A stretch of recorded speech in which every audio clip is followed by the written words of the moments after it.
အာတဝကုံစင်နိဗ္ဗာန်ဝင်ဆိုတဲ့အလုပိတိယကိုဟောကြားပြီးခါလာချင်းမြောက်ပါမယ်တဲ့။ကောင်းပြီဒါဖြင့်ယခုဝန်ခံထားတဲ့အာတဝကုံစင်နိဗ္ဗာန်ဝင်ဆိုတဲ့အလုပိတိယမဟောကြားခင်မဟောကြားမီရှိပိုင်းမှာတိပိပိခါလာပြောကြလိုတာကတော့ဖြင့်အာလုံးသောယောဂီပေါင်းသူတော်ကောင်းတို့သူတော်ကောင်းတို့သည်ဒီချိန်ဒီခါဒီနာယီမှာသိနေစွာဘုရားရှင်ကိုရောမြတ်ကြီးအားဓမ္မလူဓမ္မပရိပါအကျင့်များဖြင့်ပူဇော်ရမယ်အချိန်ခါဖြစ်နေသောကြောင့်ပူဇော်ရမယ်အချိန်ခါရောက်နေသည့်အတွက်နာဂတရားနာတိတကာလဉာဏ်ကခန္ဓာပဲလဲပြီးတော့ခန္ဓာ၅ပါးယုံနာနှစ်ပါးရဲ့အဖြစ်နဲ့အပျက်ကိုမြင်အောင်တရားနာရင်တရားလို့အထုကြပါတရားထိုင်ကြပါတရားရှုကြမှတ်ကြပွားများအထုကြပါဆိုတာဟာဖြင့်ရှိပိုင်းကလေးလေးနဲ့နဲ့ပြိပြီးတိုက်တွန်းတယ်ဆိုတာမှတ်ရမယ်တဲ့။ဒါရင်တရားထိုင်မှုထိုင်နည်းတွေကတော့ပြောပြီးတော့အားလုံးနဲ့ပြီးပြီးသားဖြစ်တဲ့အတွက်အချိန်ကုန်ပြီးကလာနာရီစားပါမဆိုလို့ပြောတော့ပါဘူးတဲ့အားလုံးထိုင်တတ်တဲ့ပုဂ္ဂိုလ်တွေမိမိတို့ထိုင်တတ်လို့ထိုင်ပြီးတဲ့ကာလမှာလည်းသမာဓိထူထောင်ကြသမာဓိထူထောင်ပြီးတော့ခန္ဓာဉာဏ်နဲ့ဖြစ်ဖြစ်ရှုအားဆိုပြိပိတိုက်တော့မှာတဲ့။ဘာလို့ဒါဖြင့်အစပထမဝန်ခံထားတာကအာတဝကုံစင်နိဗ္ဗာန်ဝင်ဆိုတဲ့အလုပိတရားကိုဟောကြားပါမယ်လို့ဝန်ခံထားတယ်။ဝန်ခံထားတဲ့အလုပိတရားကိုနောက်ပိုင်းမှာဟောပြီးတော့ရှေ့ပိုင်းမှာပြောမှာကသမထံစရိုက်ချိန်သာတိုက်ဆိုတဲ့အကြောင်းကိုရှေ့ပိုင်းကနေပြောမယ်။သမထံနဲ့စရိုက်ချိန်သာတိုက်ကိုရလေးချိန်သာမတိုက်လို့ရှိရင်ပြလိုရပြီးအပြည့်တဲ့မရောက်နိုင်တာပဲလေ။ရှိပိုင်းကတိပိပိကာလပြောကြရစေတဲ့။ဒါကြောင့်ရှိပိုင်းမှာပြောမှာကသမထံစရိုက်ချိန်သာကိုင်တဲ့။သမထံနဲ့ချိန်သာကိုင်အောင်ပြောကြပါစို့။ကောင်းပြီဒါဖြင့်ယခုဟောခဲ့တဲ့အလုပိတရားတွေကတော့ဖြင့်၄ရက်တိုင်နဲ့ဟောခဲ့တာကတော့ဖြင့်ဒိဋ္ဌိများများနဲ့ဉာဏ်လုံးတဲ့ပုဂ္ဂိုလ်များအတွက်ဆိုပြီးဒီကာလဒိဋ္ဌိပြည့်ရှိတဲ့ပုဂ္ဂိုလ်များကြတော့စိတ်ဓာတ်နုပဒနာဟောခဲ့၃ရက်တော့ဟောခဲ့ပြီ၄ရက်ကတော့အစနဲ့ဟိုလို့အခြေခံတော့ဟောခဲ့တယ်တဲ့။အားရတာကြီးစိတ်ဓာတ်နုပဒနာအလုပိတရားဟောပြီးတော့ယနေ့တော့ဖြင့်တဏှာများများနဲ့ဉာဏ်ထက်တဲ့ပုဂ္ဂိုလ်များအတွက်ဆိုပြီးဒီကာလမှာလာလဲတဏှာပြည့်ရှိသောပုဂ္ဂိုလ်များအတွက်ဝေဒနာနုပဒနာဟောပါမယ်တဲ့ဝေဒနာနုပဒနာဟောပါမယ်အနုပဒနာ၄မျိုးတော့စုံအောင်ဟောမှာပါပဲသို့တော်လည်းယနေ့တော့ချင်းယောဂီပေါင်းသူတော်ကောင်းတို့တွေယောဂီပေါင်းသူတော်ကောင်းတို့အထဲမှာချင်းတဏှာများများနဲ့ဉာဏ်တက်ပြီးဒီကာလမှာဒါလည်းတဏှာပြည့်ရှိသောပုဂ္ဂိုလ်များပါရမှာဖြစ်သောကြောင့်ဝေဒနာနုပဒနာဟောပါမယ်တဲ့တဏှာများများနဲ့ညာထက်တဲ့ပုဂ္ဂိုလ်တော့ရှင်ဝေဒနာနုပဒနာပြေးလိုက်ပါကွာလို့သုတ်ဘဟာဝတက္ကရာနဲ့သမောတက္ကရာဆရာများကလည်းဟောထားတော့ကြောင်းယနေ့တော့ဖြင့်တဏှာများများနဲ့ညာထက်တဲ့ပုဂ္ဂိုလ်များအတွက်ဝေဒနာနုပဒနာဟောပါမယ်တဲ့ဝေဒနာနုပဒနာဟောရမယ်ဒါကြောင့်လဲဆိုလို့ရှိရင်ဖြင့်မိမိတို့ကမ္မထာနဲ့မိမိတို့ဇေယိုက်နဲ့လျော်မှသာလဲလိုရပြီးအကြည့်တဲ့ရောက်နေတာမို့လို့ဒီနေ့တော့ကျင်တဏှာဇေယျရှိသောပုဂ္ဂိုလ်များအတွက်ဝေဒနာနုပဒနာဟောပါမယ်တဲ့အဲဒီတော့ဒီနေရာမှာဝေဒနာနုပဒနာနဲ့စိတ်တနုပဒနာဟောရခြင်းဒီတခြားကြောင့်မဟုတ်ပါဘူးတဲ့ဇေယိုက်တွေကမတူကြဘူးတချို့ကြတော့ဒိဋ္ဌိဇေယျရှိတယ်တချို့ကြတော့လည်းတဏှာဇေယျရှိတယ်တချို့ကြတော့ယာဂဇေယျရှိတယ်တချို့ကြတော့ပညာဇေယျကရှိကြတယ်တဲ့အဲဒီလိုဇေယျချင်းမတူလို့ပဲဘုရားသခင်ကိုရောမြတ်ကြီးကလည်းပဲမဟာသတိပဋ္ဌာန်ပါဠိတော်မဟာသတိပဋ္ဌာန်မှာတိတိကျကျဟောခဲ့တာကသတိပဋ္ဌာန်၄မျိုးတိတိကျကျဟောခဲ့ပါတယ်တဲ့ကာယ ानु ပဒနာသတိပဋ္ဌာန်ဝေဒနာ ानु ပဒနာသတိပဋ္ဌာန်စိတ်တ ानु ပဒနာသတိပဋ္ဌာန်ဓမ္မ ानु ပဒနာသတိပဋ္ဌာန်ရဲ့လို့သတိပဋ္ဌာန်၄ပါးတရားပြီးဟောခဲ့ရပါတယ်တဲ့ဒါဇေအလျောဆိုတာတရားပြီးဟောတာဆိုတာမှတ်ရမယ်။ဘာလို့ဒါလဲအရင်ကဒီဟောခဲ့တာကဒိဋ္ဌိများပြီးတော့ဉာဏ်လုံးတဲ့ပုဂ္ဂိုလ်တဲ့ငါသားငါသမီးငါပစ္စည်းဆိုအစွဲတန်တဲ့ပုဂ္ဂိုလ်ကြီးအတွက်ဒီနေရာမှာဒိဋ္ဌိပြည့်ရှိသောကြောင့်စိတ်တ ानु ပဒနာဟောခဲ့ ကောင်းပြီလားဖြင့်ဒိဋ္ဌိဆက်ရှိတဲ့ပုဂ္ဂိုလ်ကတော့ဖြင့်တဲ့ကိုယ့်ကိုသူ့ကိုနှစ်ဖို့မထားဘူးကိုယ်တွေဒီထားဒီနေရာမှာဆိုသီဝါရှာရနဲ့ပတ်သက်ပြီးပြောပြရစေအယောင်းဝယ်လုပ်တဲ့ပုဂ္ဂိုလ်များနဲ့ပြောရင်ပိုပြီးတော့ရှင်းကောင်းပြီအယောင်းဝယ်လုပ်တဲ့ပုဂ္ဂိုလ်များဈေးတယ်များအနေနဲ့ရှင်းရမယ်ဆိုလို့ရှိရင်တချို့ဈေးတယ်များဟာအကျွေးမပေးဘူးလက်ငင်းမှအခုရမှဘူရောင်းတာရှိကြတယ်အဲ့ဒါဒိဋ္ဌိဆက်ရှိတဲ့ပုဂ္ဂိုလ်များကြလို့ရှိရင်ဖြင့်တဲ့ဘာပဲဖြစ်ဖြစ်အကျွေးတွေနဲ့မပေးရဘူးလက်ငင်းဒိဋ္ဌာမှာသူကရောက်နေတယ်တဲ့အဲ့ဒါဒိဋ္ဌိဆက်ရှိတဲ့ပုဂ္ဂိုလ်ဒီဘက်ကကြဲကြဲမှတ်ထားပါတဏှာဆက်ရှိသောပုဂ္ဂိုလ်များကြတော့အကျွေးနဲ့ပေးရတယ်အဲဒီခါတော့ပြလျှော့ပြီးရောက်လိုက်ပဲအကျွေးနဲ့ယူသွားနောက်တစ်ခါကျတော့ဈေးတင်ပြီးတော့သူကအမြတ်များများရအောင်ဈေးတင်ရောက်မယ်သူကမျောရတဲ့အထိပ်ပဲရှိဈေးတယ်ကိုပြောရမယ်ဈေးတယ်ကြီးတရားထုတ်တဲ့အခါကျတော့ကိုယ်ပါသေးတယ်ပါကမ္မထနဲ့ကြိုက်တယ်ဆိုတာသိရအောင်လို့ဈေးတယ်ကြောပြောပြီးရှင်းမရဘူးတော့တချို့ဈေးတယ်များကြလို့ရှိရင်သင်္ကင်းမှာပဲအကျွေးဆိုရင်သိခံပါကိုယ့်ဘက်ကတော့ဒီ9ဓာတ်10ဓာတ်တော့မှအရှုံးမခံနိုင်ဘူးလဲလဲမှလည်းမပြောရရဲ့အဲ့ဒါဒိဋ္ဌိဆက်ရှိသောပုဂ္ဂိုလ်ကိုမှတ်ရမယ်တဲ့ကိုယ့်ကိုသူ့ကိုနှစ်ဖို့မထားဘူးကတခုလေးထားအဲ့ဒါဒိဋ္ဌိဆက်လို့မှတ်ပါတဏှာဆက်ရှိသောပုဂ္ဂိုလ်များကြတော့အယောင်းဝယ်တွေမျောပြီးတော့နောက်အယောင်းဝယ်တွေမျောပြီးတော့ကြိုက်ပြီးတော့ယူသွားအကျွေးလည်းပေးရတယ်ဈေးလည်းလျှော့ပြီးတော့ပထမတော့မျောရလိုက်တယ်နောက်ကြမှသူကအကျွေးပေးရတယ်ဆိုပြီးတော့ကားတယ်ဈေးမှာတဲ့အမြတ်တွေတင်ပြီးတော့မှသူကတော့ဖြင့်များများလိုချင်တဲ့အတွက်လောဘအားကြီးသောကြောင့်မျောရရဲ့အဓိပ္ပာယ်အနေနဲ့အားဖြင့်ရောင်းတဲ့အခါမှာအကျွေးလည်းရောင်းရတယ်အကျွေးရောင်းပြီးတော့သူ့စီကများများရအောင်ဆိုပြီးကားလာဈေးတင်လိုက်ပါလေတဲ့ဒါကလောဘကြီးတဲ့ဈေးတယ်လောဘကြီးတဲ့ဈေးတယ်ဈေးရောက်တဲ့အခါမှာအမြတ်များများစားပြီးတော့ရောင်းတယ်တချို့ကြတော့ကဲနည်းနည်းရချင်ရအိဋ္ဌာမရှိဘူးအကျွေးတော့မပေးဘူးအဲ့ဒီမှာ9ပြား10ပြားတော့မှအစိုးထိမခံနိုင်ဘူးလက်ငင်းရမှာဆိုပြီးဒီကရောင်းတဲ့ဈေးတွေကြတော့ဒိဋ္ဌိစရိုက်တဏှာရက်ရှိတဲ့ဈေးတွေကတော့ဖြင့်အကျွေးနဲ့ပေးရတယ်မျောလဲမျောရရဲ့ဒီတစ်ပတ်တော့ကျုံးခံရမယ်ကွာနောက်တစ်ပတ်မှအမြတ်ရအောင်အမြတ်များများရအောင်တင်ရောင်းတယ်မကွာဆိုတာကမျောရရဲ့အတိတ်ပဲရှိသောကြောင့်ဒီနေရာမှာဈေးတင်ရောင်းအမြတ်များများလူကြီးတဲ့အတွက်လောဘအားကြီးတဲ့ဈေးတွေကြတော့တဏှာစရိုက်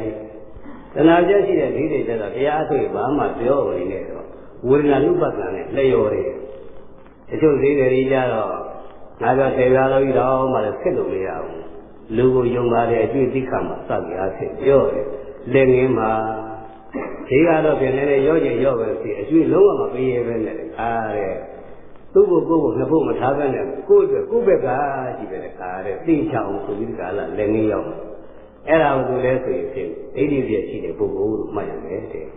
ကဲတော်တော်လေးတော့ရှင်းပါဒိဋ္ဌိပြည့်နဲ့တဏှာပြည့်ကလေးတွေလို့ပြောရတယ်ကောင်းပြီလားဖြစ်ရင်ငါးပြား10ပြားအရှုံးမခံနိုင်အကျိုးမပေးရဲ့လက်ငင်းမှာဆိုတဲ့ဈေးတွေကဒိဋ္ဌိစရိုက်ဒိဋ္ဌိပါဠိပထမတော့လျှော့ပေးလိုက်လျှော့ပြီးအကျိုးကြီးတယ်နောက်တစ်ခါကျတော့အများများတင်ပြီးဒီကလာလက်ငင်းရအောင်လုပ်တယ်များများလူကျင်တဲ့မျောရရဲတဲ့ဈေးတွေအကျိုးပေးရဲ့ဈေးတွေကတော့ဖြင့်တဏှာစရိုက်ရှိဒိဋ္ဌိစရိုက်တဏှာစရိုက်တော့ဆိုရင်တော့ရှင်းပါဒိဋ္ဌိစရိုက်ရှိတဲ့ပုဂ္ဂိုလ်များကြတော့ငါသားငါသမီးငါပြည့်စီငါအိုးငါအိမ်ငါတိုင်ငါတန်ငါကငါရှင်ငါငွေစသည်အပြင်အစွဲလှဒါလည်းသမီးဒီပုံမှာအမတန်ဆွဲကြည့်အဲဒီပုဂ္ဂိုလ်ဟာဒိဋ္ဌိစရိုက်ပဲအဲဒီပုဂ္ဂိုလ်ကြီးတရားလို့အထုတဲ့ခါမှစိတ်ကလူပဒနာနဲ့လျော်တယ်ဆိုတာမှတ်ရတဏှာစရိုက်ရှိတဲ့ပုဂ္ဂိုလ်များကြတော့သိဝါချတဲ့အခါမှာ1000ရလဲတင်မတင်3သိန်းရလဲတင်မတင်10သိန်းရလဲတင်မတင်ဘူးသိန်းတရားသိန်းဆောင်ရလဲသူကတော့လိုချင်တာလောဘအားကြီးတဲ့ပုဂ္ဂိုလ်တွေဟာဖြင့်တဏှာစရိုက်ရှိပါတယ်တဏှာစရိုက်ရှိသောကြောင့်အကြောင်းရင်းလေးတို့တရားထုတ်တဲ့အခါမှာဝေဒနာနုပဒနာနဲ့သူနဲ့ပြည့်နေလို့လေဒါပါပြောနေတာတမထမ်းနဲ့ဇယိုက်နဲ့ကြိုက်အောင်ရွေးရပြီလားတဲ့အနာနဲ့သိသိအောင်ပြီးကြောက်ကြီးမဖြစ်ပါဆိုတဲ့အတိုင်းတမထမ်းနဲ့ဇယိုက်နဲ့ကြိုက်မှသာလဲမိမိတို့အလိုရှိသောနိဗ္ဗာန်တိသောပြီးတော့အတိတ်တိုင်ပဲရောက်နေပါလေတဲ့ဒါကြောင့်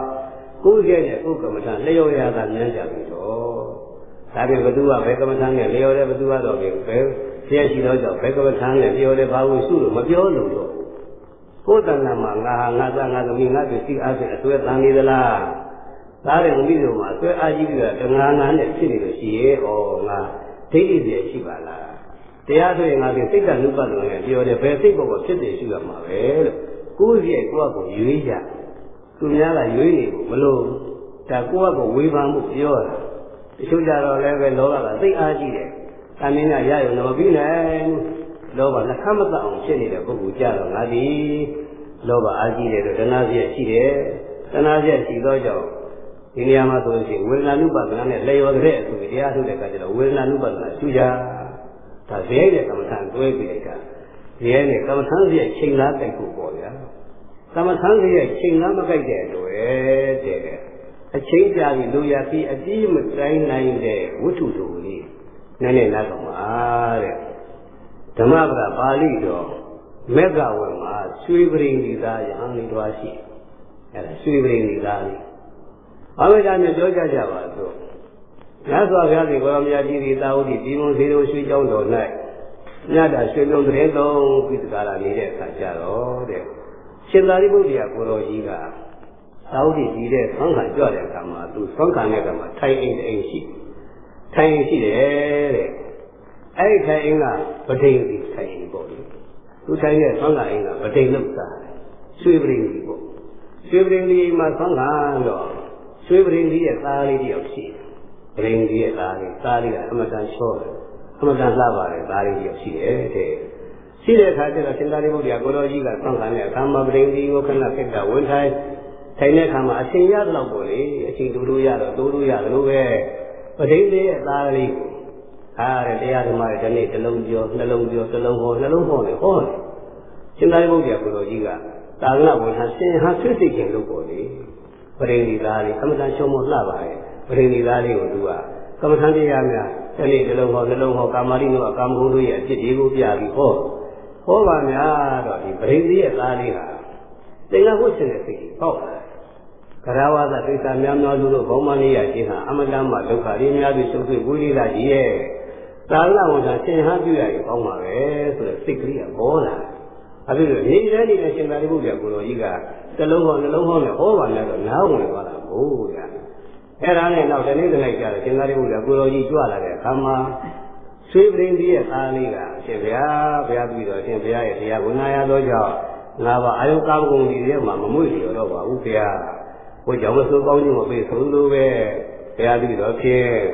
ဟောင်းဝါဆင်များမျိုးသင်္ကန်းနဲ့ယဟန်ပြုရှင်ပါပြီလို့တယောက်သားကဲကောင်းပြီဒီလိုဆိုလို့ရှိရင်ငါတပည့်မင်းသင်္ကန်းဝတ်ထားဖို့ကွာလို့ရှင်သာရိပုတ္တရာကိုတော်ကြီးကသင်္ကန်းကိုပေးလိုက်တယ်သင်္ကန်းကိုပေးပြီးဒီကာလမှာဒါလည်းဥပ္ပစေပြုပြီးတော့ယဟန်ပြုပေးလိုက်တယ်ပေါ့ဗျာဒါနဲ့ဗရိသေသားလေးရှင်သာရိပုတ္တရာကရောက်ပြီးတော့သင်္ကန်းကိုပြီးတော့ယဟန်ဖြစ်သွားယဟန်ဖြစ်တော့ဗရိသေယဟန်လေးပေါ့လေရွှေပရိသေရဲ့ကာယဟန်လေးယဟန်ဖြစ်တဲ့အခါကျတော့ရှင်သာရိပုတ္တရာကိုတော်ကြီးကသူ့တပည့်ယဟန်လေးကိုကမ္မထံပေးတယ်တဲ့ကမ္မထံပေးတယ်ကမ္မထံပေးတော့ရှင်သာရိပုတ္တရာကိုတော်ကြီးကဘယ်လိုစဉ်းစားလိုက်ကြလဲဆိုတော့ပရိသေယဟန်လေးကလည်းလှတယ်ချောမောလှပါတယ်ပရိသေယဟန်လေးကလည်းဖြစ်နေတယ်လူကလည်းငယ်သေးတယ်လူငယ်လူရွယ်များဟာယာကစီရိုက်ရှိတယ်တဲ့ယာကစီရှိအဲ့တော့ယာကစီရှိတဲ့လူငယ်လူရွယ်တွေဆိုတော့ဒီနေရာမှာအတုပကမ္မထံပေးမှာပဲဒီယာကတွေကကျင်းသွားမှာပဲရှင်သာရိပုတ္တရာဘုရားကြီးကဒီနေရာမှာပရိသေယဟန်ကိုဖြစ်လူငယ်လေးဖြစ်တဲ့အတွက်ယာကစိတ်ကြီးပြန်ပြောနေတော့ကြောင့်ဒီယာကစိတ်ကြီးကုန်ခန်းသွားအောင်ဆိုပြီးကာလအတုပကမ္မထံပေးလိုက်တယ်တဲ့အတုပကမ္မထံဆိုစဉ်းစားတာပေါ့ဗဒိန်ကြီးဆိုတာကသူတို့ရဲ့မျက်စိထဲမှာလှဖို့ပဖို့ရတာအများကစိတ်ကူးရှိတဲ့ပုဂ္ဂိုလ်တွေပဲဗဒိန်များဟာအများကဘယ်လိုလုပ်ရဘယ်လိုလှမလဲဘယ်နေရာကဘယ်လိုထားလို့ချင်းဘယ်လိုကြည့်ကောင်းမလဲပရိသေဆိုတာသူရဲ့စိတ်ကအမတန်နုညံ့အမတန်လှဖို့ပေါ့ဖို့ရတာစိတ်ကူးရှိပြီးစိတ်ကူးခြင်းတဲ့ပုဂ္ဂိုလ်ကြီးပဲတဲ့အလှကြိုက်တာပေါ့လေသူလိုပြောတော့ဒါပြန်ပရိသေဟန်ကအလှကြိုက်တဲ့ယဟန်ကိုဆိုအတုပကမ္မထံဆိုတာအယုံဆိုးကြီးပြေးနေတာ။ဒါအစိတ်မတည့်တာပြောပါလေ။ရှင်သာရိပုတ္တရာကိုတော်ကြီးအကဲခတ်တာလွဲပါ။သူကတော့ငယ်ရွယ်လာကိုကြည့်ပြီးတော့ငယ်ရွယ်တဲ့ပုဂ္ဂိုလ်ကယာကားစိတ်ပြန်ပြောတယ်။ဒါကြောင့်မလို့အတုပကမ္မထံပေးမယ်ဆိုပြီးပေးချတယ်။သို့တော်လည်းတရက်ကြည့်တော့ပရိသေဆိုတာအလှပါကြိုက်တယ်။အလှပါကြိုက်တဲ့ပရိသေဟန်အမတန်ယုံဆိုးကြီးတဲ့ အတုပကမ္မထာကြီးပြီးတော့ကမ္မထာနဲ့ကြိုက်တော့မကြိုက်ဘူးဗျာ။ဘာကြီးမကြိုက်တာဒါပြီးလိုက်တော့အတုပကမ္မထာဆိုတာဘာလဲမေးတဲ့အခါကျတော့ရှိရဲ့32ပုဋ္ဌာသပေါ့ဗျာ။ဒီကာလုံးမှာလည်းကာရဏသစ္စာမန္တန်စသည်အပြင်ယာပိတာတွေများကြ။အဲဒီ32ပုဋ္ဌာသကိုအနုလောမအစဉ်တိုင်းပြိလောမပြောင်းပြန်အဲဒီလိုအနုလုံးပတိလို့ရတယ်။ကြံမှန်ပြီးတော့ရွတ်ရတယ်။အဲဒီလိုပဲ32ပုဋ္ဌာသ32ပုံပုံပြီးရှိရဆိုရင်ဖြင့်ယာကရှိရရင်လှတာပါတာကိုနှစ်သက်တဲ့ပုဂ္ဂိုလ်များနှစ်သက်เสียမရှိအောင်မတွေ့ရဘူး32ပုဋ္ဌာသခန္ဓာကိုယ်မှာ32ပုံပုံလိုက်ဆံမြင်မွေးရင်းနဲ့ဒီပုံဒီပုံထားအတွင်းပြန်အကုန်ပုံထားလိုက်လို့ဆိုရင်ဖြင့်ဒုတိယချောင်းနဲ့ခွေးကြီးကြီးမောင်းဖို့ပဲရှိတော့တယ်တဲ့သိလားကြီးလားလှတယ်သုတိကာရဒီခန္ဓာအထေကြီးသမှုကပြင်းရတဲ့ပေါင်းထားတဲ့အထေကြီးကြည့်တော့လေလှလုံးပါလုံးနဲ့တခုတည်းဒီပုံဒီ32ပုဋ္ဌာသ32ပုံပုံကြည့်တော့ဘယ်ပုံမှမလှပါလားသဘင်တူသောပုံကလည်းမလားမွေးနေတူသောပုံကလည်းမလားဒီနေရာမှာသွားတယ်အရေးဒီပုံဒီပုံအတွင်းကဦးရည်သေးဒီပုံဒီပုံထားရင်တော့ခွေးကြီးယုံယုံကြီးကြီးယုံယုံဖြစ်ပြီးဒီကားလာဒုက္ခိဓာတ်တွေစောင့်လာတော့မလို့ဖြစ်နေတယ်အဲဒါကိုပေါင်းထားလိုက်တာတော့လဲလှလုံးပါလုံးနဲ့တီးတီးခြားခြား30ပုဋ္ဌာက32ပုံပုံပြီးရှိတော့လှတာရှားလို့မတွေ့ဘူးတဲ့လှတာဘယ်ကအားဟုရှားကတွေ့ဘူးစိတ်အယူနေဆိုတော့စိတ်ကယူတာသိချာကြည့်လိုက်တော့အဲဒီ30ပုဋ္ဌာက32ပုံပုံပြီးတော့ရှုခိုင်းတယ်ဒါမှလှတာကိုမဲ့ပြီးတော့လှတာကိုလိုချင်တဲ့ຢာကားစိတ်ကြီးကျင်းမှာကိုဗျာဟောဝိဒါဖြစ်ရင်ကာယ ानु ပါဒနာပေးရအဲ့ဒါကဒါဖြင့်အတုပကမ္မထာပေးထားပြီးကြတာကိုင်းတရားအထုကြည့်တော့ငါရှင်ကိုခိုင်းလိုက်တော့ယဟန်ကြီးတိုးတယ်သွားပြီးတော့ဝါတွင်းမှာဝါတွင်း3လပထမအစလပေါ့ဗျာဘာလို့လာပြီးကြောပါစပြီးကြလာတယ်ဒါလည်းတိုးတယ်ဆိုတရားအထုတရားတော့အထုတာပဲဒီယဟန်ကြီးကအထုပြီးမဲ့လည်းဒီကမ္မထာနဲ့သူ့စိတ်နဲ့မကိုက်ဘူးရဲနဲ့မကိုက်တော့ဒီကမ္မထာမှာသူလောက်ရတာမမွေ့ရဘူးတဲ့စိတ်မဝင်စားဘူးပေါ့ဗျာဒါနဲ့အားတော့ထုတ်နေတာပဲထုတ်ပြီးမဲ့သမာဓိလည်းမရဘူးစိတ်လည်းမရင်သမာဓိမရတော့ခန္ဓာမှာရှိတဲ့ယုံနာနှစ်ပါးရဲ့အဖြစ်နဲ့ပြည့်တယ်မမြင်ဒါနဲ့ဝါလုံးလုံးလာပထမလာကုန်သွားတလကုန်သွားတော့တော်လေးကနေပြီးတော့ပြန်လာသူ့ဆရာဖြစ်တော်ရှင်သာရိပုတ္တရာကိုတော်ကြီးသွားပြီးဝှချတဲ့ခါကျတော့ရှင်သာရိပုတ္တရာကိုတော်ကြီးကမေးတယ်ဘယ်နဲ့လဲကွာငါရှင်ရဲ့ငါပေးတဲ့အတုပကမ္မထာနဲ့မင်းအထုတ်လိုက်တာသမာဓိလေးများရပြီးတော့ဉာဏ်လေးနဲ့ဆက်ပါလားကွာစိတ်ကလေးများမြင်မလားကွာမေးတယ်သမာဓိလည်းမရပါဘူးဗျာဉာဏ်လည်းမဆက်ဖြစ်တယ်မမြင်ပါဘူးဖေရလေဟန်ကြီးကရှောက်တယ်ဟာဒီကောင်ဘယ်လိုဖြစ်တာလဲတရားကအာမထုတ်လို့လားလို့ကြည့်တော့လေတရားအထုတ်တာရှင်သာရိပုတ္တရာကိုတော်ကြီးကလည်းသိနေကြဒီပုဂ္ဂိုလ်ကတမ္မာပုဂ္ဂိုလ်မဟုတ်ဘူးတော်တယ်ဆိုအလကားနေတာမဟုတ်တကယ်လည်းကျိုးစားတဲ့ပုဂ္ဂိုလ်ဆိုတာရိပ်နေတယ်ကွာသွားပြီးတော့ကျိုးစားပါဦးလို့ကမ္မဋ္ဌာန်းကိုရှင်းရှင်းပြီးတခါခိုင်းလိုက်တယ်ခိုင်းတဲ့ခါကျတော့တော်တယ်သွားတခါအထုတ်ပြန်တာပဲဒီဟန်အာထုပ်တယ်နဲ့ကမ္မထာနဲ့ဇေယျနဲ့မကိုက်တဲ့ခါကျတော့ဒီကမ္မထာမှာသူမမွေ့လျော်တဲ့အတွက်သိမဝင်စားသောကြောင့်သမာဓိလည်းမရဘူးဉာဏ်မတက်ဖြစ်တယ်လည်းမမြင်တဲ့အတွက်ဒုတိယသလကုံတော့ရှင်သာရိပုတ္တရာကိုတော်ကြီးကပြန်ရောက်လာပြန်ဘယ်နဲ့လဲကွာငါရှင်ရငါပြီးတဲ့ကမ္မထာနဲ့သမာဓိလေးရဉာဏ်လေးချက်ဖြစ်ပြလေးမြင်လားဟဲ့သမာဓိလည်းမရဘူးခင်ဗျာဉာဏ်လည်းမတက်ဖြစ်ပြဆိုလည်းမမြင်ပါဘူးခင်ဗျာဟာဒီကောင်ဘယ်လိုဖြစ်နေလဲငါပေးတာကြကြတဲ့ကမ္မထာပြင်ဆင်ပေးတယ်သူလည်းအာမထုတ်တဲ့ပုဂ္ဂိုလ်မဟုတ်အားလည်းထုတ်တယ်အားထုတ်ရတဲ့နဲ့ဘယ်နဲ့ကြောင့်သမာဓိနဲ့ဖြစ်ဖြစ်မမြင်ပါလိမ့်မလဲဆိုပြီးတော့တစ်ခါပြန်ပြီးတော့ဥပမာဥပမေယတွေနဲ့ပေါ့လေရှင်သာရိပုတ္တရာကိုတော်ကြီးကကြာကြာနာနာတန်းစာဆင်းပြီးတော့ကမ္မထာပြင်ပြီးတော့ပေးလိုက်တယ်အဲကွာအထုရှိအောင်ကွာလို့ခိုင်းလိုက်တယ်အဲသူတို့ပြောကြဆိုသတင်းလာလျှော်သွားတယ်ကိုသမာဓိလည်းမရဘူးညာလည်းမတက်ဖြစ်တယ်လည်းမမြင်နဲ့ပြန်လာအဲဒါနဲ့ဘယ်လဲသမာဓိရလားကွာဉာဏ်တက်ပလားဖြစ်ဖြစ်မြင်မလားဆိုတော့တပိတော့ဘာမှမထူပါဘူးဗျသမာဓိလည်းမရဘူးဗျဉာဏ်မတက်ဖြစ်တယ်လည်းမမြင်ပါဘူးဆိုတော့ဟာခက်ပြီရှင်သာရိပုတ္တရာကိုတော်ကြီးစိတ်ပြက်သွားဒါနဲ့ဖြစ်ပါလိမ့်မယ်ဒီပုဂ္ဂိုလ်ငါကမ္မထာပေးလိုက်တာဘယ်လိုနဲ့ဖြစ်ပါလိမ့်မလဲရှင်သာရိပုတ္တရာကိုတော်ကြီးတွေးလို့မရဒါနဲ့ဩဒီဟန်လေးဟာ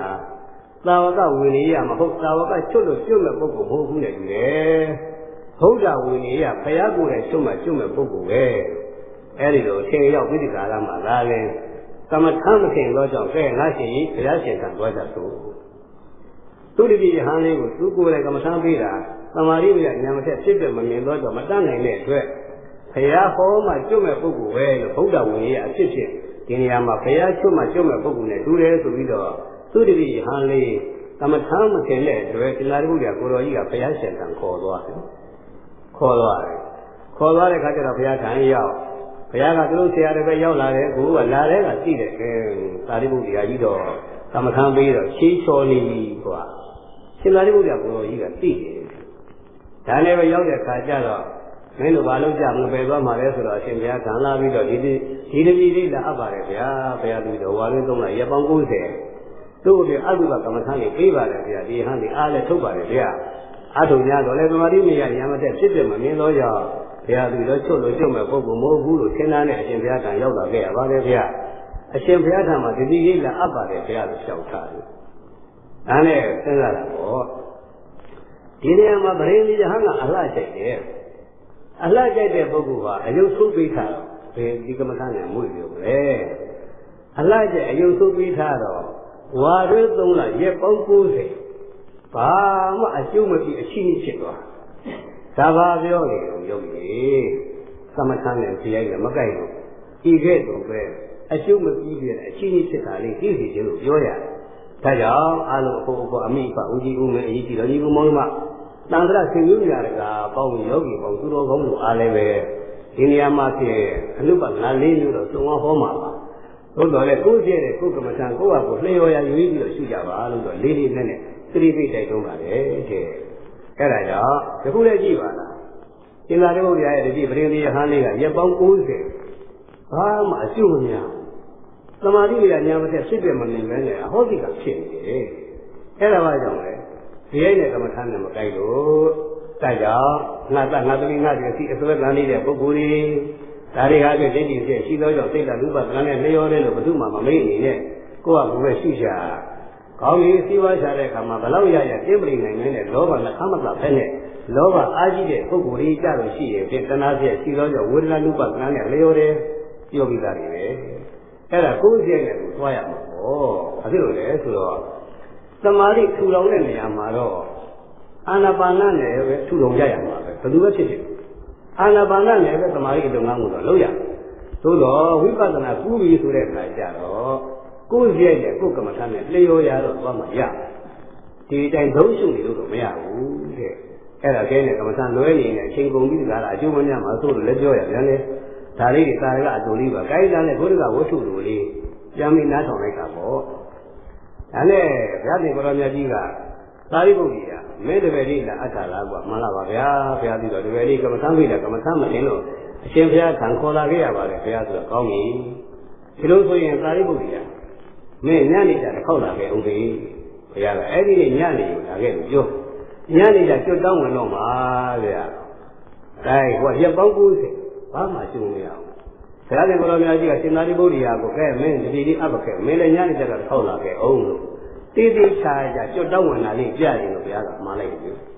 ကဲအားကြလို့ရှင်းတဲ့အလုပ်တရားကဟောရဒါနဲ့ဘုရားရှင်ကိုရောမြတ်ကြီးကရှင်သာရိပုတ္တရာကိုတော်ကြီးပြန်သွားတော့ဒီယဟန်လေးကိုဆင်ရင်ကြည့်လိုက်အာတယနုတ္တယညာတဲ့အဲ့ဒါသဗ္ဗညုတ္တညာတော်ရတယ်ဘုရားမြတ်မှလာလဲဒီညာကရတယ်အာတယနုတ္တယညာတဲ့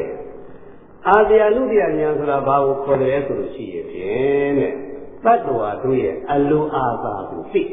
အလိုဆန္ဒကိုသိတဲ့ညာ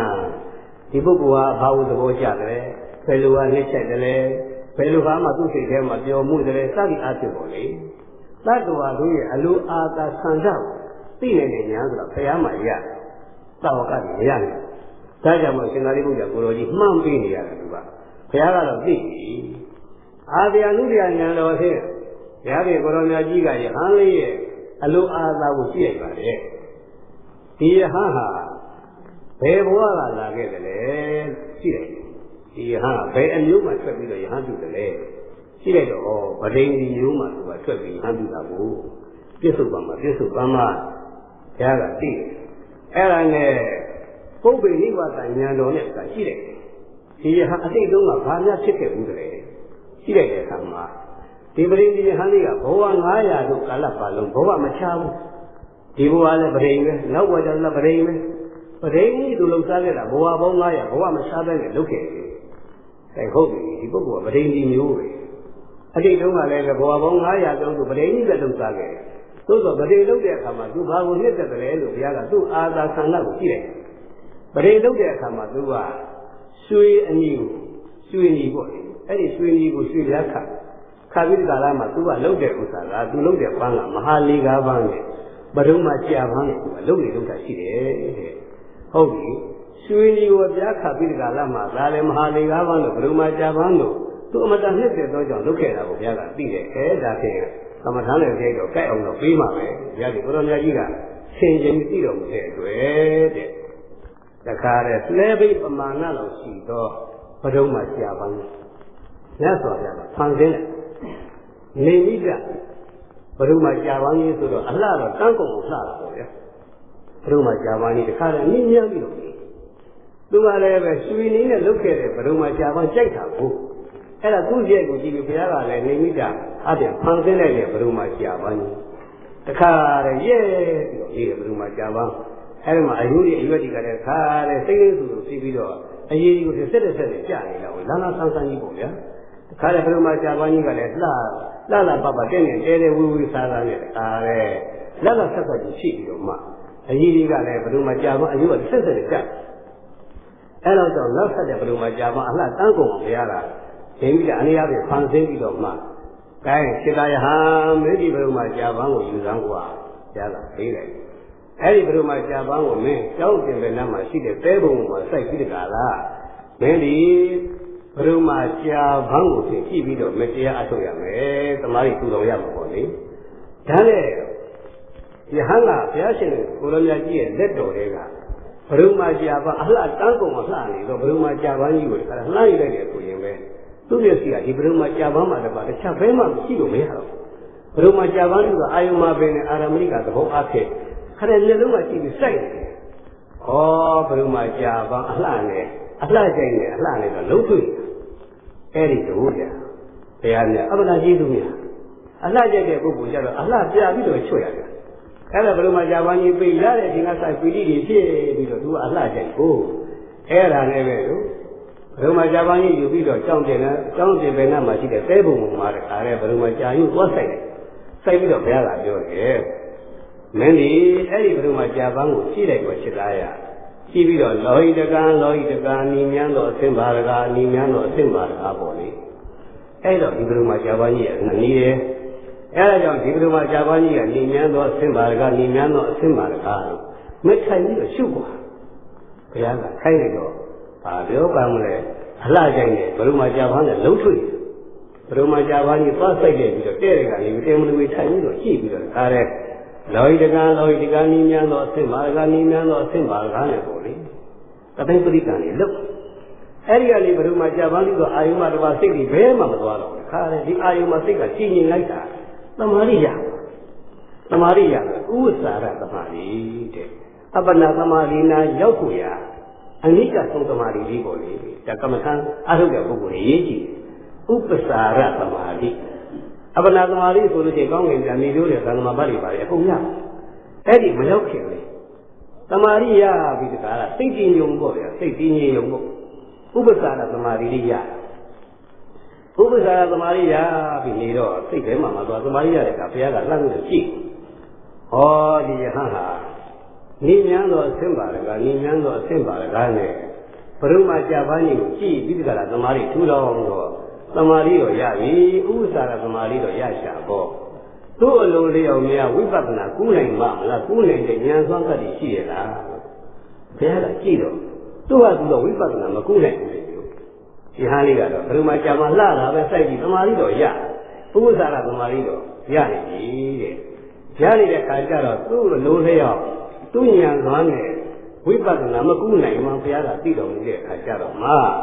ဘုရားရှင်ကိုလိုမြတ်ကြီးကအနိစ္စလက္ခဏာတွေမြင်ရအောင်လို့တခါတည်းဒိဋ္ဌံလိုက်ဘုံမှာကြာပန်းကြီးညှို့စီတည်းဘုရားကဒိဋ္ဌံလိုက်တော့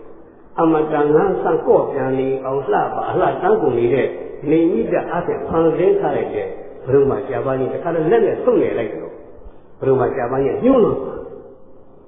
ဘုံမှာကြာပန်းကြီးညှို့သွားတဲ့ခါကျတော့ဘိန္ဒီဟာနေကကြည့်ရတယ်ဘယ်လိုဖြစ်တာပါလဲအမလေးဘုရားကအမတန်လှနေတဲ့ဘုံမှာကြာပန်းကြီးအခုတော့အလှလေးပြည့်ကုန်ပြီအခုတော့ဒီညှိုးနှောခန့်တော့သွားပြီဘယ်လိုမှကြာပန်းဩလှရကလည်းပြည့်ရပါလား အဲ့ဒီသိချကြည့်ဘိဓမ္မာအနိစ္စလက္ခဏာရှင်းလာတာဩလှရကလည်းပြည့်ရပါလားအဆိုင်ဆဲဟူကြီးကလည်းမခိုင်ပါလားခရိတိဟာလေးတွေဒါနဲ့ကိုလိုမြတ်ကြီးကဒီနေရာမှာတခုတော့အားဖြင့်အားတဲ့ညှိုးနှောင်းစီပြီဆိုပြီးတော့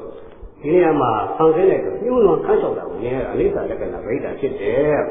အနုပါဒိနကဖြစ်တော့ဒီနေရာဘုရုမကြာပန်းကြီးပေါ့ဗျာဒီမှာအနုပါဒိနကဖြစ်တယ်ဘုရုမကြာပန်းကြီးဆက်ရညှိုးနှောင်းသွားတယ်အဲဒီဒါဖြစ်ရင်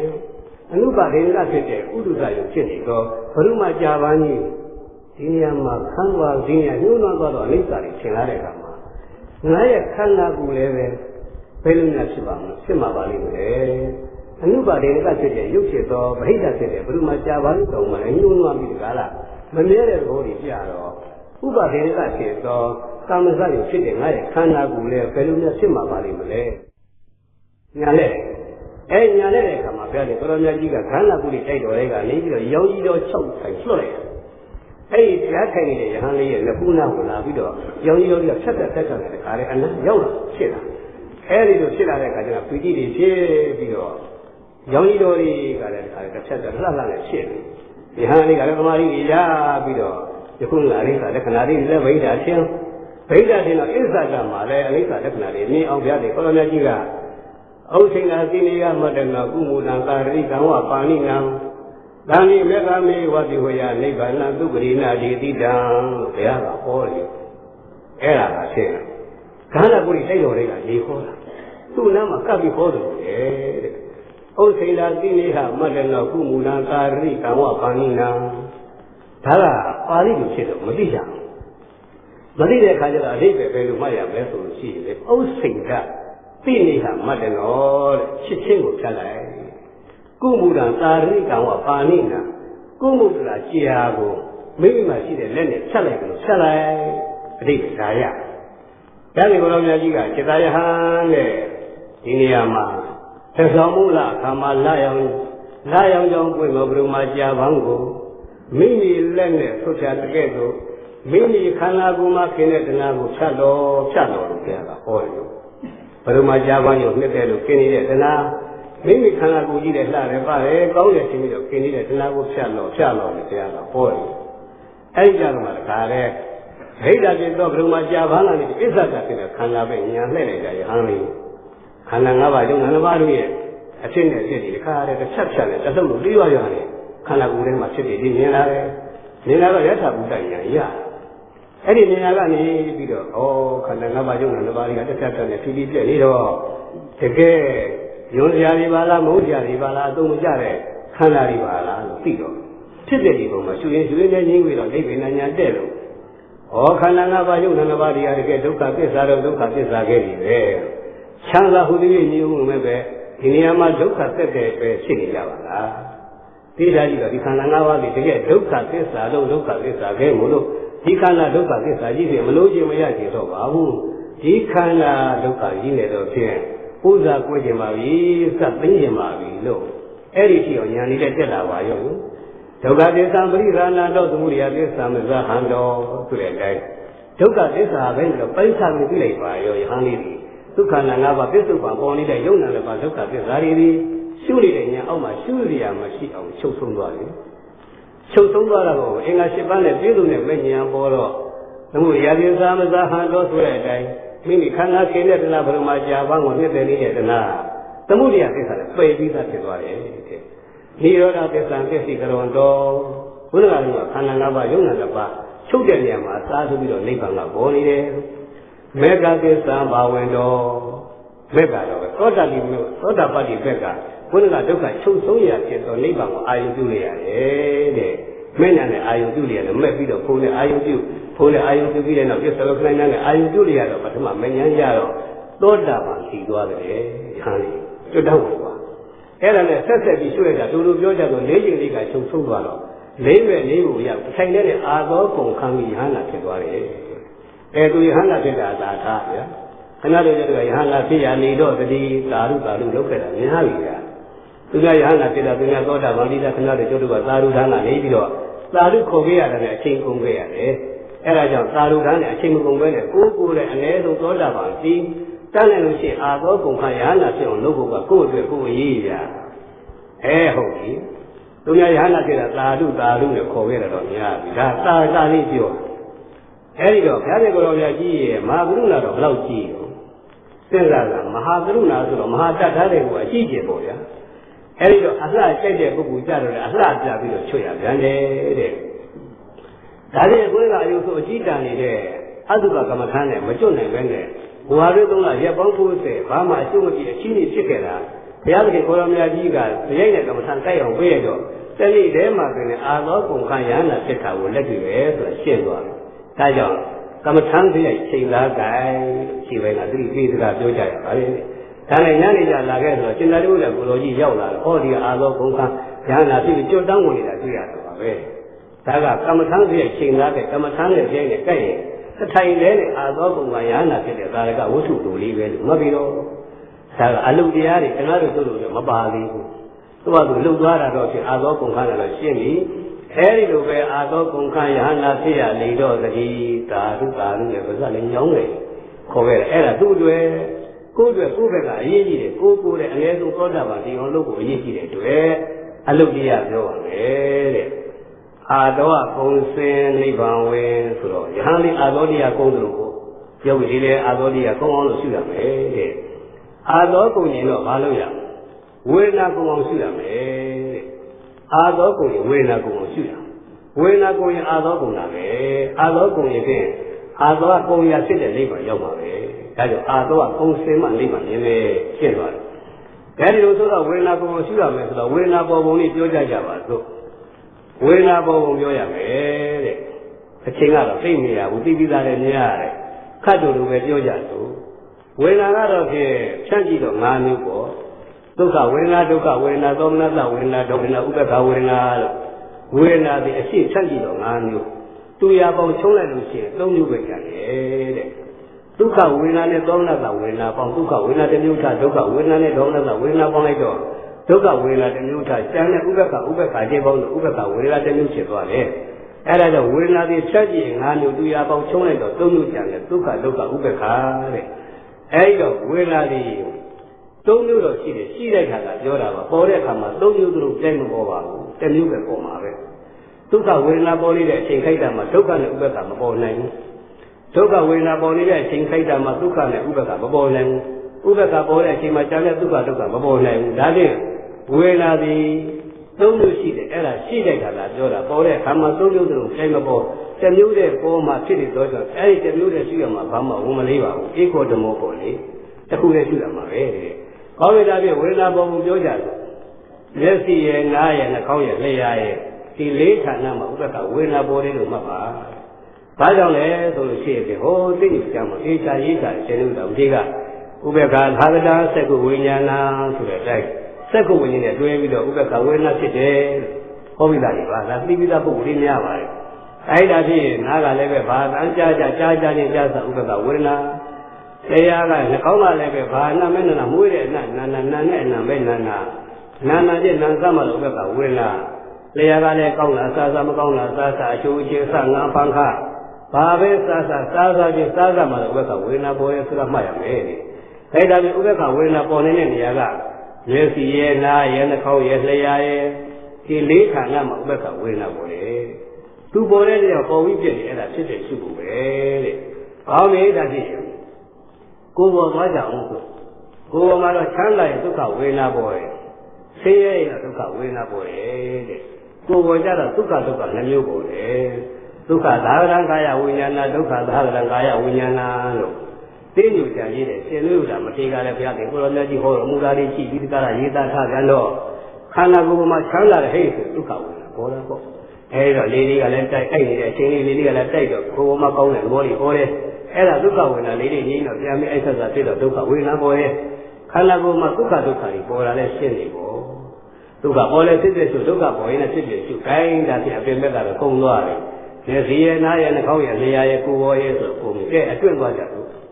့အတွင်းကြတော့ရှိရင်တခါတလေကြတော့ဝေးပါလေရှားလို့ဘယ်လိုလုံးလုံးကိုင်းလို့အစင်းပြေ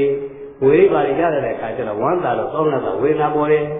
တခါတလေကြတော့ရှားတိုင်းကိုယ်တိုင်လုံးတိုင်းကိုင်းတဲ့အစမတိအကြောင်းမငြင်းညွတ်ရရှိတယ်လည်းမရ အဲ့လိုဖြစ်တော့စိတ်ထဲမချမ်းသာတော့ဒေါမနတာဝေဒနာပေါ်ကြတယ်တဲ့ခိုင်းတစ်ခါတည်းကြတော့ပစ္စည်းရှာတဲ့အခါမှာရှားတော့ရှားရမှာပဲရောင်းတော့ရောင်းဝဲတော့ဝဲရမှာပဲရမရဆိုတာကတော့မတတ်နိုင်ဘူးကာမတကာပဲကွာဆိုပြီးတကားလားအယောင်းဝဲလုပ်တဲ့အခါမှာရမရပုံမှာအဓိကမထားဘဲနဲ့ကာမတကာပဲလုပ်နေတာလုပ်ရမှာပဲဆိုပြီးတကားလားရှားတဲ့အခါ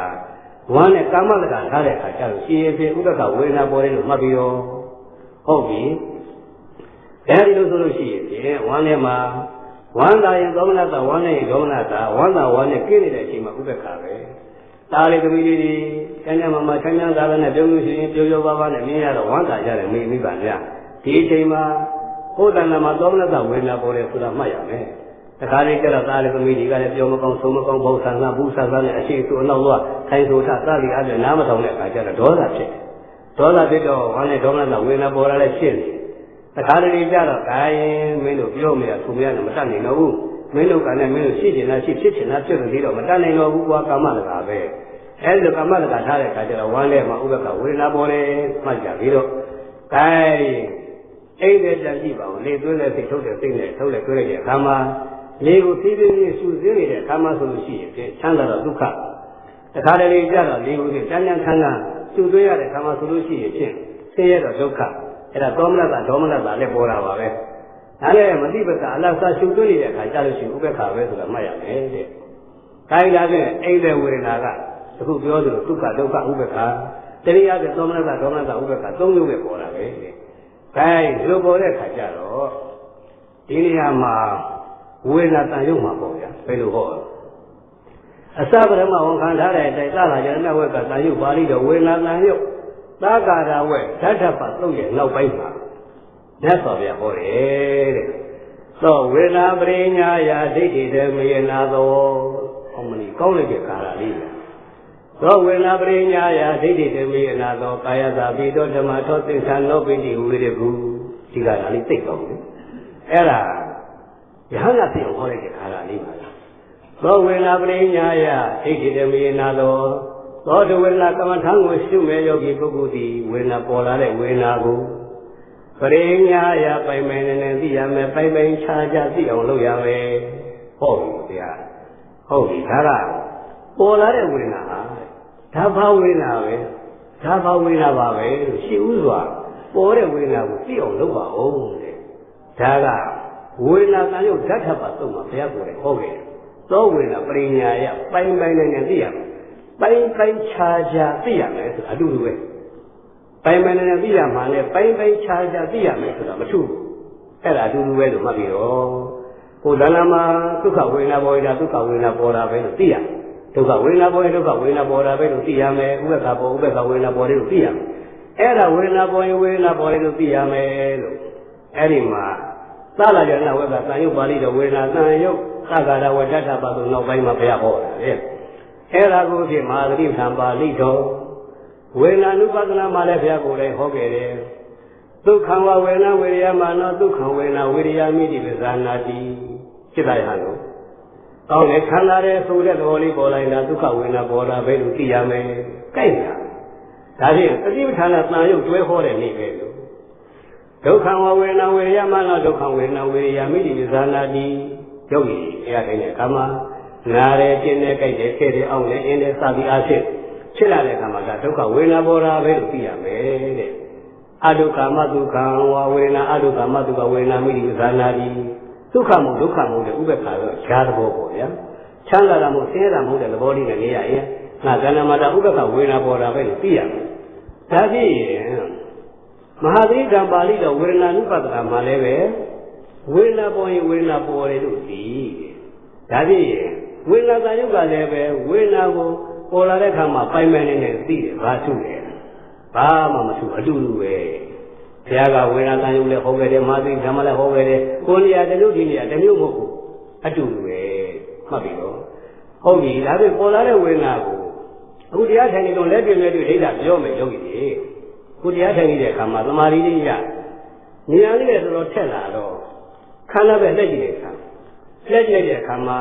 စနေတိကိုရ15မိနစ်လောက်လုံးတော့ယောဂီတို့ရဲ့ခန္ဓာဘာဖြစ်လာဝေဒနာတွေဖောက်ပြန်ပြ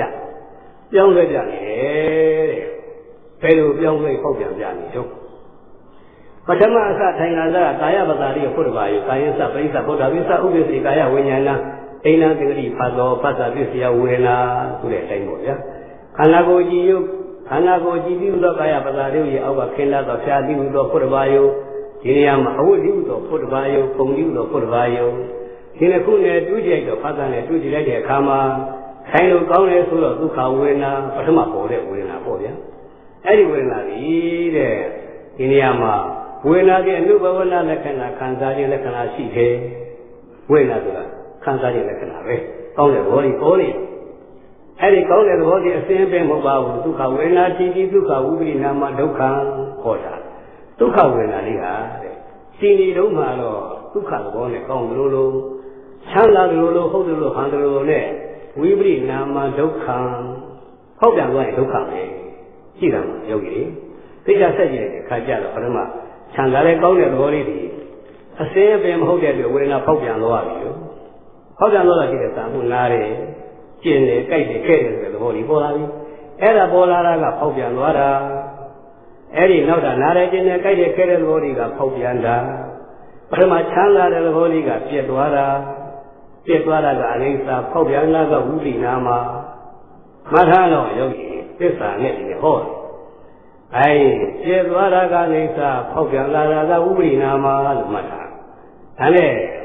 ဒုက္ခဝေဒနာလေးကပြည့်သွားတော့အိဋ္ဌပြည့်တော့ပြည့်တယ်ရှင်းရှင်းမပြတ်ခဲနဲ့နောက်ဝေဒနာစားထုတ်တယ်အစားထုတ်ပေါ်လာတဲ့ဒုက္ခဝေဒနာကသင်္ခါရဘာရှိတော့ခင်ဗျားတို့ပြောပြသန္တာမအိဋ္ဌနဲ့ဝိပရိနာမအိဋ္ဌနဲ့သင်္ခါရဒါပဲရှိတယ်သင်္ခါရတရားဒီပြုတင်လို့ပေါ်ပြီးပြစ်ထားပဲအိဋ္ဌမှာလမ်းဆုံးတယ်ထို့တူရဲ့ဒီနေရာမှာဖြစ်ပြီးပြက်သွားတော့အနိစ္စဖြစ်သွားတဲ့နောက်ထပ်ခန္ဓာတစ်ခုအစဝိပရိနာမှာဖောက်ပြန်လာတယ်ပြည့်စည်တာရဲ့ဖောက်ပြန်တာရဲ့ဖောက်ပြန်တာရဲ့ပြည့်စည်တာရဲ့ဒါပဲရှိအဲကြောင့်ဝိပရိနာမလက္ခဏာဒုက္ခသစ္စာဟောတာသစ္စာနဲ့ဆက်ချုပ်နေတာအဲ့ဒီဟောဝိပရိနာမလက္ခဏာငကိုခန့်ခိုင်မတည်နိုင်မဲ့ရိမ့်ရိမ့်ပေါက်လဲပြုပဲပြည့်စည်ရာချင်းအနေသဘော၎င်းသစ္စာနဲ့ဆက်ချုပ်ရပြိတ္တာမိတာမဲ့ဟောရတဲ့ကြည့်လားပထမထိုင်ကောင်းတဲ့ဒုက္ခဝေဒနာပြည့်အစင်းပဲမဟုတ်တော့ကြောင့်ပေါက်ပြန်သွားတယ်ချမ်းသာတဲ့သဘောလေးကပြည့်သွားတိုင်းပထမပေါ်လာတော့ဝေဒနာလို့သိရမယ်လို့တိုင်းချပြီးသိပါလို့ဝေဒနာတန်ရုပ်ကလည်းဟောတယ်မဟာသီထံပါဠိတော်မှာလည်းဟောတယ်အဲမဟာသီထံပါဠိတော်နဲ့ရှင်းလိုက်တဲ့အခါကျတော့ချမ်းသာတဲ့သဘောလေးကိုဘယ်လိုသိရမလဲဒုက္ခဝေဒနာဝေရမနောဒုက္ခဝေဒနာဝေရမိတိပ္ပဇာနာတိငါတဏ္ဍာမှာချမ်းသာတဲ့သဘောကောင်းတဲ့သဘောလေးကဒုက္ခဝေဒနာပဲလို့သိရမယ်ဒါနဲ့ဝေဒနာပေါ်ရင်ဝေဒနာပေါ်တယ်လို့သိရတာပေါ့လေ။ကဲဒါဖြင့်ဝေဒနာတန်ရုပ်ကလည်းပိုင်းခြားပြီးတော့သိအသိချင်းတော်ပြင်ဝေဒနာပေါ်ရင်ဝေဒနာပေါ်တယ်သိဖို့ဟောတာကတော့အတူတူပဲ။အဲ့ဒါနဲ့မဟာသီတာမာလိတော်ကဘယ်လိုဟောပြန်လို့ဒုက္ခဝဝေဒနာဝေရမနောဒုက္ခဝေဒနာဝေရမိတိဝိသနာတိ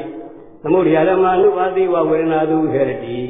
ချမ်းသာတဲ့ဘောလေးကဒုက္ခဝေဒနာပေါ်တယ်လို့သိလိုက်။ကဲလာလာခြင်းလာကြိုက်လာခဲလာတဲ့အခါကျတော့ချမ်းသာတဲ့ဒုက္ခဝေဒနာသဘောလေးမရှိတဲ့အတွက်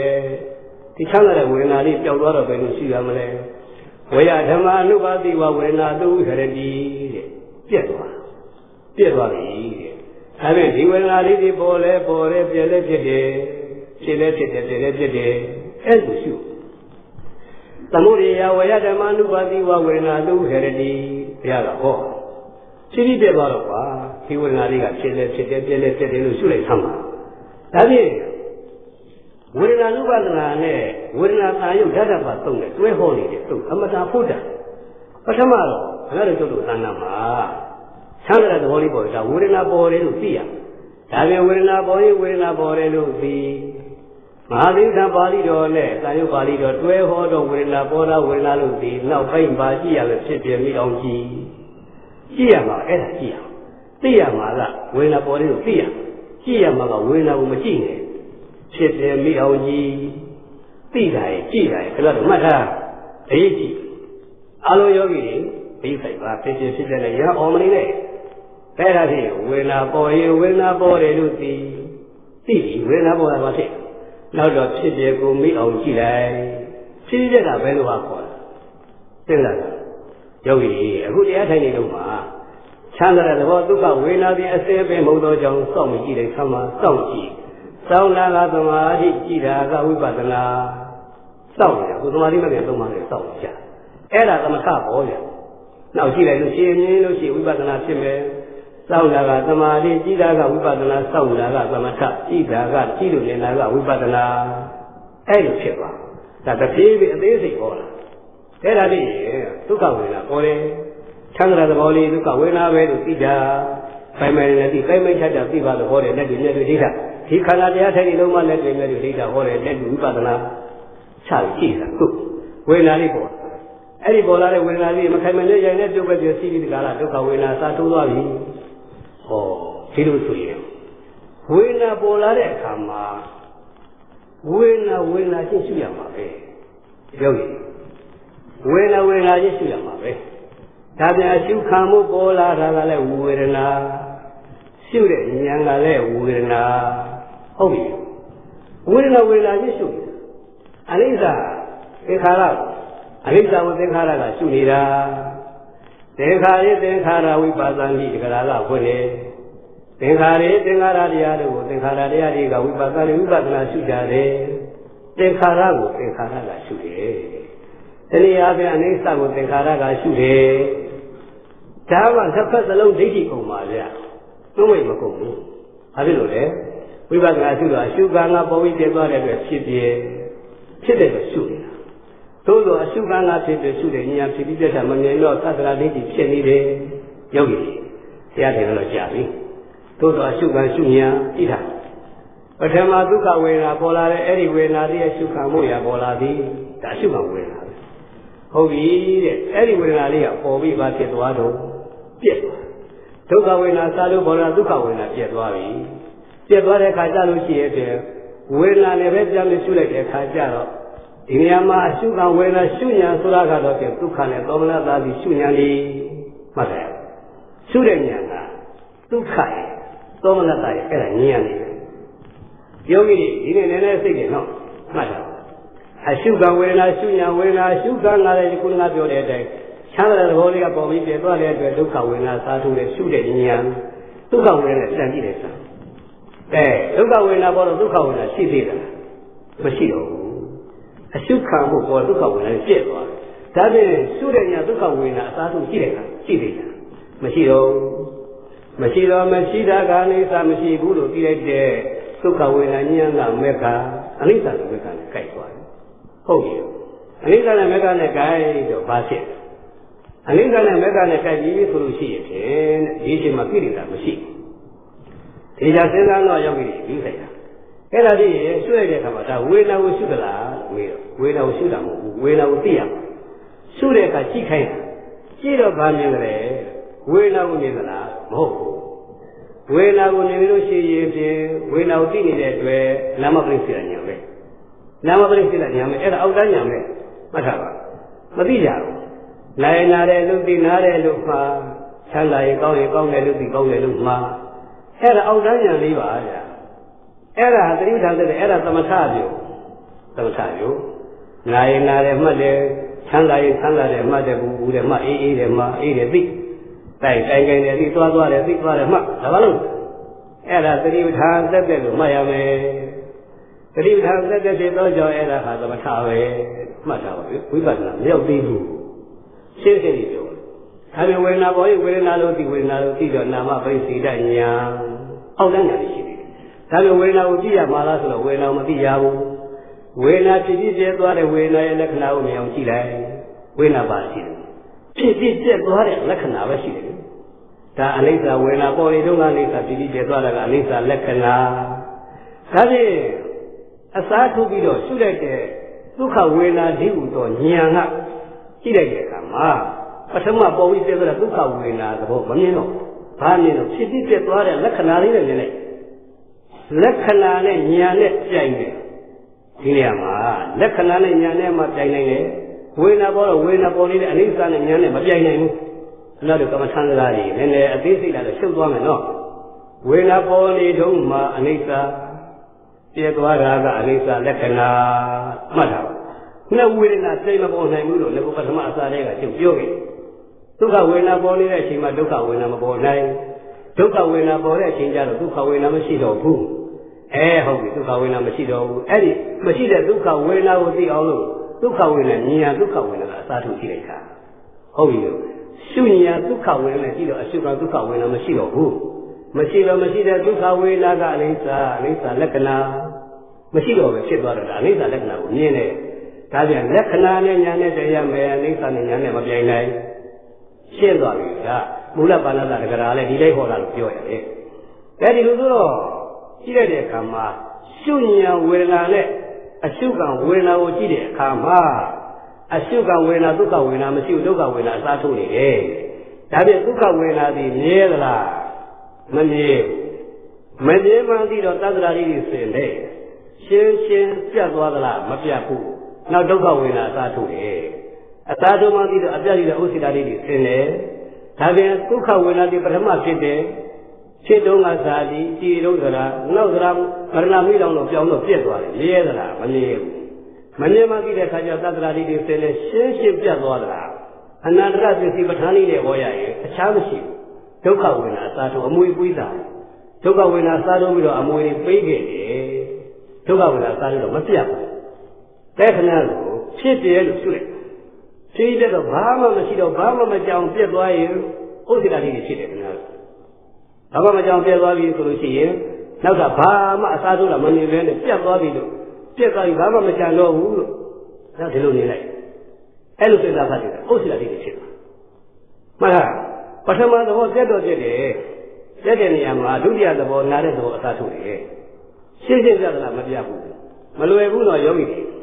တရားထုတ်တာဟာနီးပြီးလမ်းပြကလည်းကောင်းတာတော့ချော်ချော်သွားပြီးတယ်တကယ်အားထုတ်တော့ဝေဒနာတန်းလာကြီးဖြစ်တော့ထသွားတော့တတ်ပါတယ်တင်ပြီးတော့နှိပ်သွားကြတယ်ဒုနာရနဲ့ပေါင်လာတဲ့ပြင်မကမပြောက်တာနဲ့ရှုပ်သိချစဉ်းစားပါသဘောကိုမရောက်လို့ဖြစ်နေကြတာအဲ့ဒါနဲ့ဒုက္ခဝေဒနာပထမသဘောလေးပြတ်သွားပြီရှင်းပြတ်သွားတာဆိုမပြတ်ဘူးပြတ်တာမြင်တော့သတ္တရာလေးတွေဆင်းနေနောက်ဒုက္ခဝေဒနာစားတဲ့ဥစ္စာလေးတွေဆင်းနေဒုက္ခဝေဒနာဖြစ်ပြက်ပြက်ဆိုတော့ဖြစ်ပြက်ပဲဆိုတော့ငါမတင်တော့သက်ကလေးတွေဆင်းသွားတယ်ဖြစ်တဲ့ချိန်မှာဒိဋ္ဌိသုံးလုံးလို့ဆင်းသွားတယ်ဒိဋ္ဌိဆင်းအောင်လည်းဟောရတယ်ကဲစဉ်းစားပါယောဂီဒါဖြစ်ရင်ဖြစ်တယ်လို့ရှုလိုက်တော့ရှုပြီးရင်ရှုတဲ့ဝေဒနာကလည်းပဲဖြစ်သွားတယ်နှစ်ဖက်ဖြစ်အရှုခံဒုက္ခဝေဒနာဒုက္ခဝေဒနာပေါ်တော့ရှုခံဒုက္ခဝေဒနာလည်းဖြစ်သွားတယ်ရှုလိုက်တဲ့ဒုက္ခဝေဒနာဉာဏ်ကလည်းပဲရှုပြီးဖြစ်သွားတယ်နှစ်ဖက်ဖြစ်ဒါဖြင့်ဘယ်ဉာဏ်ကစောင့်ပြီးရှုနေလဲဘယ်ဉာဏ်မှမစောင့်နိုင်ဘူးပြစ္ဆုတ်မှတဲ့အရှုခံပေါ်ရှုဉာဏ်လည်းပေါ်ပြီးရှုလိုက်တာရှုပြီးဖြစ်အရှုခံဖြစ်တဲ့ရှုဉာဏ်ဖြစ်တဲ့နှစ်ဖက်သွားအဲဒီလိုမှရတယ်ဒီဉာဏ်ကြီးကနောက်တော့ဆောက်လိုက်နေတဲ့သင်္သတ္တရာလေးတွေဖြစ်နေတော့ဘယ်လောက်ရှုအားပေါအောင်ရှုမရဘူးဒီကနေ့အမတန်ကောင်းပါလေအဲဒါကလက်ဖက်သုံးပြည့်သွားပြီပထမတော့ဝေဒနာလို့သိဝေဒနာသိတော့ငါနာတာငါချမ်းသာတာမဟုတ်တဲ့အတွက်ဒိဋ္ဌိတော့အသိနဲ့ဆင်တာပဲသေလပညာကျင့်တဲ့ဆင်အောင်အပြက်ကိုမြင်သေလပညာကျင့်တဲ့ဆင်သွားပဲတော့ပဲခါဒုက္ခဝေဒနာပေါ်ပြီးပြည့်သွားပေါ်ပြီးဒုက္ခဝေဒနာစားထိုးတာကိုသိလိုက်ပြီးတော့ပေါ်ပြီးပြည့်မှသိသွားတယ်သိတဲ့အခါသိတဲ့မဲ့ဝင်သွားကြောင့်ဟိုပေါ်ပြီးပြည့်သွားတဲ့အခါကျတော့ငါတော့ဟုတ်လားမဟုတ်ဘူးငါဥစ္စာဟုတ်လားမဟုတ်ဘူးဟုတ်တော့ဒိဋ္ဌိနဲ့ဆင်သွားငါမို့လို့ပြထားပဲငါဥစ္စာမို့လို့ပြက်တာပဲဒုက္ခဝေဒနာကောင်းတယ်လို့ထင်နေတာပြက်သွားတော့ကောင်းနေတာမကောင်းဘူးလူချင်းပြပါလေမပါဘူးအသိကြတော့မကောင်းမှပြီးတော့မလို့ချင်းမလို့ချင်းတော့လူချင်းတဲ့တဏှာသိတာပေါ့အခုကျုပ်ပြောနေတာဟာအာသောတရားကုံအောင်ပြောနေတာခင်ဗျားတို့ငေးနေတယ်စီတိတက်တာမြင်တော့ငါကုံငါဥစ္စာမို့လို့ပြက်တာပဲဆိုတော့ဒိဋ္ဌိမရှိဘူးအဲ့ဒါဒိဋ္ဌတော့ကကုံသွားတယ်ဒီရတာမကောင်းမှပြီးတော့မခင်တော့ကြောင့်တဏှာသိတယ်အဲ့ဒါကာမသောဘဝသောချုပ်တာဒီစက်တာနဲ့တော့မမြင်အောင်ဖုံးတဲ့အဝိဇ္ဇာကဝိဇ္ဇာဖြစ်သောကြောင့်အဝိဇ္ဇာတော့ချုပ်တယ်အာသောတရားချုပ်ကုန်ဟောနေတာပါလားတနည်းအားဖြင့်သောဝေနာပရိညာယာဒိဋ္ဌိတမိအနာသောကာယတာပိတောဓမ္မသောသင်္ချံသောပိတိဝေရကုသောဝေနာပရိညာယာဒိဋ္ဌိတမိအနာသောအဲ့တော့ဝေနာကိုရှုတဲ့ပုဂ္ဂိုလ်ကဒိဋ္ဌဓမ္မပါပဲကွာတဲ့ငါးစီချာချာပြောပါမယ်အနာသောအာသောခင်ပါလေတဲ့ဒုက္ခဝေနာပေါ်ပြီးတဲ့စီးတဲ့မြင်တော့ဖြစ်တယ်လို့ရှုတဲ့အတွက်မဲ့ဝင်သောကြောင့်ဒုက္ခဝေဒနာဖြစ်တဲ့ကိုမြင်တော့မကောင်းမှသိတော့ခင်းတဲ့ကနာပြီးတယ်နောက်ကတနာမပေါ်ဘူးအဲဒါကြောင့်ခဏတို့ရထားတဲ့ဂါရပါဠိတော်နဲ့ဆင်းရဲတဲ့အခါကျတော့ဝေဒနာနီဒေါတာတဏှာနီဒေါတော်ဝေဒနာအဖြစ်နဲ့ချုပ်ကိုမက်ကမြင်လိုက်တဲ့အခါကျတော့နောက်ကဒီဝေဒနာပေါ်မှာခင်မင်းနဲ့တဲ့ကမဲ့ပဲဒါကညတော့တဏှာမပေါ်ပဲနဲ့ချုပ်ပြီးတော့သိတယ်အဲဒါကြောင့်ဝေဒနာနီဒေါတာတဏှာနီဒေါတော်ဝေဒနာရဲ့အဖြစ်နဲ့ချုပ်ကိုမြင်တဲ့လက်ပေါ်နောက်ကတဏှာနီဒေါတော်ပဲဒါခဏတို့ရထားတဲ့ဂါရလေးပါဠိလေးပါအဲ့တော့ဝေဒနာတဏှာနီရောဆိုတော့ကာမသောဘောဟာသောချုပ်တာပေါ့ဗျာမဲ့ဝင်လိုက်တဲ့အတွက်ဒါဖြင့်ဖြစ်ဖြစ်တော့ငါကငါဥစ္စာပေါ်မှသိတဲ့တော့ဒိဋ္ဌိလည်းချုပ်သွားတယ်လောဘသာရတံဒိဋ္ဌိကတာသံမယုတ်တံ လောဘနဲ့ဒိဋ္ဌိနဲ့တွဲချုပ်အဲ့ဒါသိနေတဲ့ခဏလို့ဒီနေရာမှာငြင်းတယ်မရှိအောင်ရှင်းပြတယ်ဒါစာသမားကရှင်းတယ်လောဘသာဝတ္တနိတိကတာသမယုတ်တာလောဘနဲ့ဒိဋ္ဌိနဲ့တွဲဖြစ်တယ်ကွာချုပ်လို့လည်းတွဲချုပ်တာလေအဲဒိဋ္ဌိချုပ်သွားပြီးဒိဋ္ဌသွားချုပ်တယ်ဖြစ်ဖြစ်တဲ့နေလိုက်တော့မမြင်အောင်ဖုံးတယ်ဝိဇ္ဇာကဝိဇ္ဇာဖြစ်သောကြောင့်ဝိဇ္ဇာတော့ချုပ်တယ်ဒိဋ္ဌိတွေနာတော့ဒိဋ္ဌကမှပါပဲဘာလို့အာသောတရားတွေအကုန်ချုပ်သွားတယ်အဲကာမသောဘောသွားတွေချုပ်တယ်ဒါရင်ကာမသောဆိုတာကလောဘဘောသောဆိုတာကသတ္တရာဒိဋ္ဌိတွေချုပ်သွားဒါရင်ကာမသောချုပ်တော့ကာမသောဆိုတာလောဘဘောသောဆိုတာသတ္တရာဒိဋ္ဌိဒီနေရာမှာဒိဋ္ဌိတွေရောလောဘတွေရောသတ္တရာဒိဋ္ဌိအကုန်ချုပ်သွားတယ်သိစေတာနဲ့မမြင်ဖုံးတာဝိဇ္ဇာကဝိဇ္ဇာဖြစ်သောကြောင့်ဝိဇ္ဇာတော့ချုပ်တယ်ဒါဖြင့်ခြေပြေကဒုက္ခသစ္စာနေတဲ့ဉာဏ်ကမေကသစ္စာဒီချိန်မှာအာသောတရားတွေမပေါ်ဘဲနဲ့ချုပ်ပြီးတော့ကြောင့်သေရာကကုရိယာသစ္စာဖြစ်ဒါပြန်ဒုက္ခဝေဒနာပေါ်ပြီးတည်သွားတဲ့အတွက်ပြည်ပြီးသောကြောင့်အနိစ္စလို့သိလိုက်တဲ့ဉာဏ်ကမေကကုံတာကအာလောဝါသောကကာမသောဘောသောဒိဋ္ဌသောတွေချုပ်သွားတယ်ကိုယ်ရာဌာနကနိဗ္ဗာန်အာသောတရားကိုယ်ရာနိဗ္ဗာန်ပဲဒါဖြင့်ဝေဒနာဉာဏ်ကနေမုံအောင်ရှုမုံရာကနေပြီးတော့ဝေဒနာလေးအရှုကလေးနဲ့ရှုညာအောင်မှရှုစရာမရှိအောင်ချုပ်ဆုံးအောင်ရှုနေတဲ့ပုဂ္ဂိုလ်ကြလို့ရှိရင်ဖြင့်ဝေဒနာခယောဘိကုနေသာတော့ပြိဋိကုတောဝေဒနာဝေဒနာတို့ကိုခယောကောင်းအောင်ရှုနိုင်သောကြောင့်ဒီနေရာမှာဆိုရှိဝေဒနာခယောဘိကုနေသာတော့ဒိဋ္ဌာတော်နေတော့နောက်ကတဏှာမရှိသည်ဖြစ်၍ပြိဋိကုတောကိလေသာပြိဋိမှန်သံဒီဟောဒီဖြစ်၏ဒါဝေဒနာတိုင်းကိုယ်ရုံးတယ်အဲဒါဖြင့်ဝေဒနာသည်ဖြစ်ဖြစ်သွားတဲ့အတွက်ဖြစ်တယ်လို့ရှုတဲ့ဉာဏ်ကမဲ့ဝေဒနာဖြစ်ဖြစ်သွားတဲ့ကနေစာသူနေလိုက်တဲ့ဉာဏ်ကမဲ့ကကုံနာကအာသောကုံရဌာနကနိဗ္ဗာန်အဲ့ဒါဖြစ်တဲ့ဉာဏ်ကမုံအောင်ရှုမုံရကဆုံးသွားလို့ရှိဝေဒနာကုံစင်သွားတဲ့အာသောတရားကုံနိဗ္ဗာန်ဝင်တယ်ဒါကြောင့်အာသောကုံစင်နိဗ္ဗာန်ဝင်အချိန်ကြနေပြီအဲ့ဒါပြီးလောကီပေါင်းတော်ပေါင်းလို့ဒီကုတရားထိုင်နေရမှာမိမိတို့တဏှာမှာပထမပေါ်နေတဲ့ဒုက္ခဝေဒနာတွေဒုက္ခဝေဒနာစာတို့ပေါ်လို့ပြည့်သွားတဲ့အတွက်ဖြစ်ပြကဒုက္ခသစ္စာဒုက္ခသစ္စာလို့သူ့နောက်ကပြည့်တဲ့ဉာဏ်ကမေကသစ္စာဒီချိန်မှာကာမသောဘဝသောဒိဋ္ဌသောအဝိဇ္ဇာသောလို့ခေါ်တဲ့အာသောတရားတွေမပေါ်ဘဲနဲ့ချုပ်ပြီးသေးတော့သေတာကသမုဒိယသစ္စာသမုဒိယသစ္စာအကြောင်းချုပ်တော်သူကလုံးမှဖြစ်မဲ့နောက်ထပ်ခန္ဓာတွေမပေါ်တော့ဘဲနဲ့ခန္ဓာစသည်အိဋ္ဌိနာကနိဗ္ဗာန်ကနိရောဓသစ္စာရဲ့လို့ဖြစ်တဲ့ချက်နေလိုက်တော့သစ္စာလေးရတဲ့နဲ့စိတ်ပထမမဉ္ဇဏ်ရသောတာပါဒီလေလေးစိတ်လေးကချုပ်ဆုံးတော့လေးမဲ့လေးကိုရအာသောကုန်ခန္ဓာရဟနာဖြစ်တယ်သောဝေရကုပရိညာယဒီနေရာမှာသောဝေနာပရိညာယဒိဋ္ဌိတွေမိအနာသောကာယသဗ္ဗေတောဓမ္မတော်သင်္ချာနောပိတိဝေရကုကာယသခန္ဓာကိုယ်ဗေဒပြတိမပရနောပါဠ၌ဓမ္မတော်နိဗ္ဗာန်၌ပြည်သည်ဟောသည်သောထုပုဂ္ဂိုလ်သည်သင်္ချာပုထုသေဟူသောအရေးအတွက်သို့နောပိတိနာဥပိတိမရောက်တော်ဘူးပုထုသေမဟုတ်တော့ဘူးအာသောကုံကရဟနာဖြစ်တယ်ဒါကြောင့်ဘေဝေနာပေါ်ဖြစ်တဲ့ရှုကြအတုခံဖြစ်တဲ့ကဒုက္ခသစ္စာရှုတဲ့ဉာဏ်ကမေတ္တာသစ္စာဒီအချိန်မှာအာသောတရားမပေါ်ဘဲနဲ့ချုပ်ပြီးသေးတော့သေရာကသမုဒိယသစ္စာသမုဒိယသစ္စာချုပ်သွားတဲ့အတွက်သူကလုံးဝဖြစ်